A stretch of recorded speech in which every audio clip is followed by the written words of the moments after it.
The final segment of the show for today. We're talking to HLove, Jr., and he's talking about some of the issues involved with some of our young people that we've described as troubled youth this morning. And Representative, son of Representative HLove, Harold, let's see if we can pick up and to talk about some of the young people who have fallen through cracks, Sure. folks who, young people who might be incarcerated, and some of the things that might be involved in reference to how we can counsel them and deal with them. Well, and I have to be very honest with you, Dr. Haney. I grew up in a house where my parents loved me and my sisters loved me. And so when we talk about what direction our children go in, we must address the issue of how much self-love they have. How much value and worth do they think that they have, not just to the larger society, but to themselves. And so when a child has low levels of self-love, then they allow themselves to be pulled into directions that are not beneficial to them. When they don't understand the value and worth that they have to their family, to the larger society, then they won't have any motivation. So part of our task is to get to the place where we as a community pour back into them what they may be lacking. This is where the uncles and the grandfathers and the cousins and the aunts and the grandmothers get to pour back into, but also where the neighbors and the church members, right, and the whole pastor, village. the whole village pours back into the child. Say, hey, I know you may have had a rough childhood. Maybe your father wasn't in the home. Maybe your mother wasn't. Maybe your grandmother is raising you. Maybe your grandfather is raising you. But there is a faith community around you that loves you. There is a neighborhood around you that loves you, and we value you, and we think that you are worth something. And as much as we value you, we want to see you do the best in life. And so this will put that child on the track to say, somebody does love me. Good. Somebody does care for me. Somebody does think that I'm worth something. And if somebody thinks that of me, then I got to do something to validate their love and the self-worth that they think that I have.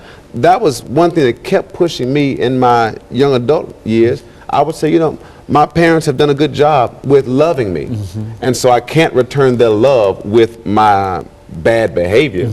So, you know, as of course all children make mistakes and you go through those periods, but you have an awakening where you say, you know, I got to do better. I got to live a good life, and I got to go out here and do something that's good and productive in society. So I think part of what we deal with is the fact that many of our children are walking around with misconceptions of what it means to love themselves. All right, good. And if you don't know how to love yourself, then you'll allow anyone to treat you any old kind of way.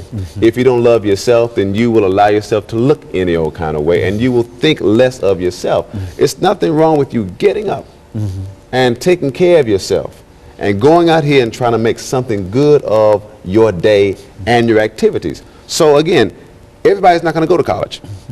Everybody is not going to be able to go through that track, but everybody can go out here and learn a skill and get a good paying job, and then get in a community that surrounds them with love, and then raise their children in an environment that is loving. If you're a mother or a father who didn't have a loving parent in the household, that does not mean that you can't be a loving mother and a father. So you can still exhibit that same kind of love that maybe you didn't see because you know what you were lacking. You say, you know, I would have liked for someone to do these things for me, and so I'm going to do this for my child.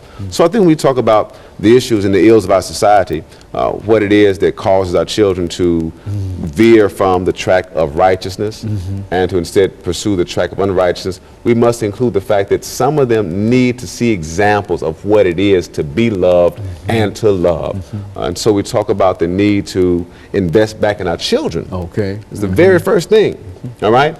We must be very careful about how we speak to our children, how we say things in their ears that they hear that do not build them up, but instead tear them down, making comments to them about how they just like their father or just like their mother and they're no good and you never amount to anything. These are not productive things to say to a child, because a child will internalize those things and then say, well, if I'm not worth anything, why should I ascribe or live anything that is good? And so when the child goes through adolescence and the child maybe doesn't develop the right skills at the right time for good behavior, we can still then invest in that child and say, keep trying, keep pursuing what is right, and keep giving it a good effort, and we will see that you will then produce good things. And then as a child in the young adult years, or in, you know, in 20s, 21s, 22 age range, when they make mistakes, when they've graduated from college or they've gone to a trade school and they've learned a trade, we can then still see to that child, all right, as you progress through this period in your life,